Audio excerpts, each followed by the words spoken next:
So historically when playing tabletop RPGs, I don't like keeping track of a ton of numbers, and don't have the patience for rules deliberation longer than a few sentences. As such, I've never had an interest in survival mechanics in my games. I always assumed they'd feel like keeping an Excel spreadsheet for retail inventory. I thought this until I played Forbidden Lands, a tabletop RPG published by Free League, or Free League if you're blonde and make your pancakes in an oven, a company that's frankly gotten way too much free clout from me. It's an older game, but I've reviewed my other top 2 favorite RPGs of all time, so it's only fair this one gets a shout out. Forbidden Lands is pure vintage RPG vibe. All the classic fantasy races are here in tow, with a mysterious Conan the Barbarian meets Indiana Jones fantasy world. Orc barbarian tribes, mad sorcerers with twisted experiments, dangerously powerful artifacts, and uncomfortable problematic undertones. Mind you, you're not indie, and you are sure as hell not Conan. You're one of the dweebs that gets ganked so the main hero can look cooler. You're no hero, but you need money and need to eat to live, so what have you got to lose, you NPC in denial? Players will be exploring in the Ravenland. About 300 years ago, this place was covered in the blood mist, demonic mustard gas that killed anyone who stepped into it, but for some reason didn't enter cities or villages. Recently, as the players begin, the mist has mysteriously lifted, leaving a wide, unexplored land full of treasures and hints of a history filled with wars between demons and mortals alike.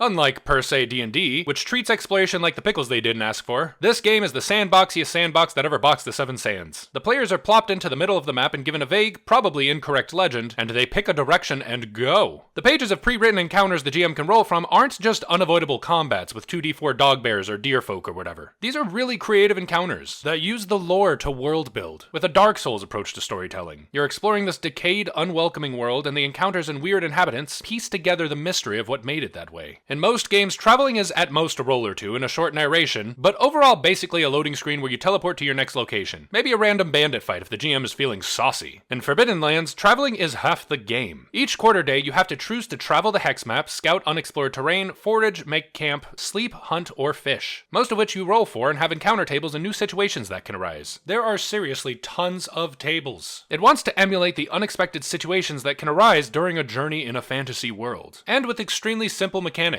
Whenever you eat or drink, use torches or fire an arrow, you roll a resource die. They start at D12, implying you're fully stocked. Rolling a 1 or 2, the die goes down in size. From D12 to D10, D8, D6, then empty. This is an awesome way to abstract resources and rationing, instead of needing to track every dill pickle you have in your inventory. It does feel clunky having to roll every time you fire an arrow, but it's still less often that you have to add to the permanent eraser smudge on your inventory sheet. My favorite part of the game is honestly the feeling of actual camping and traveling, as basic as that is. There's just something intimate about characters sharing their food rations over a campfire, and eating and planning guard rotations while another goes fishing for tomorrow's dinner. Players actually get a little closer, and chat about today's journey and reminisce on characters lost. Take out dungeons and you've got a pleasant little fantasy camping simulator. Their survival aspect is a bit brutal though, so maybe not that pleasant. It's as possible to die from hypothermia as it is an axe to the face. I had one player almost die from an infected bite.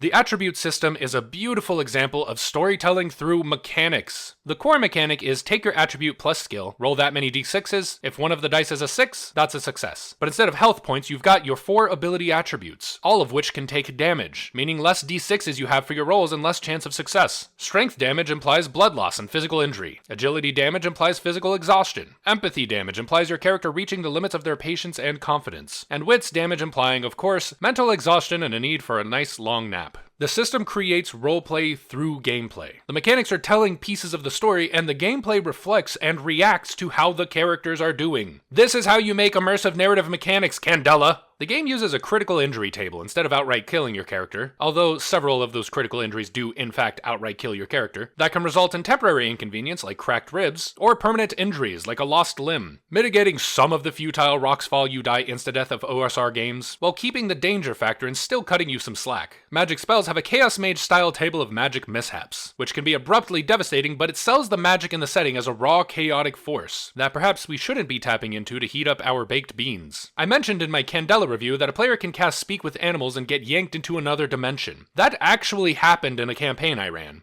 He didn't continue playing after that. Now I've talked about why I adore this game, let's discuss its flaws, and it does have several. To take advantage of all that discoverable lore, you kind of need a published campaign. The GM guide constantly forgoes explaining something to say, see official campaign Raven's Purge to have any idea what's going on here, which is a jerk move, Free League. I loved the campaign, it was a great time, but I felt advertised to the entire time I read the base game. Another flaw is that the combat can be quick and brutal, but often becomes a game of pace-killing, rock'em sock'em roll to hit again if your enemy has so much as leather armor. Magic helps, but as hypocritical as this is, failing magic rolls could be a little less hardcore. My spellcasters rarely used magic at all for fear of the consequences. And finally, the Stronghold mechanics. Your players can convert explored locations into headquarters, and the rules for them are simplified for quick interaction with a lot of cool events around them, hirelings and upgrades to help your adventure. But it gets very bookkeeping if you want to take full advantage of them, or figure out the selling price of iron ore. Overall, this game is a flawed gem, but a gem that shines, and has become my personal favorite tabletop adventure game of all time. It's fun to GM, there's actual survival mechanics, actual payoff to exploring, and it's a great change of pace for players who want gritty OSR brutality but some degree of survivability and attachment to their characters. If you want a long-term campaign about a group of nobodies barely surviving an actually dangerous fantasy world where they don't know what to expect, with D&D-esque character progression minus the Fantasy Avengers video gaminess, if you enjoy the feeling of discovery and traveling, I highly recommend this game.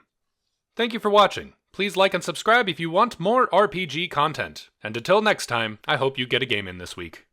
Take care.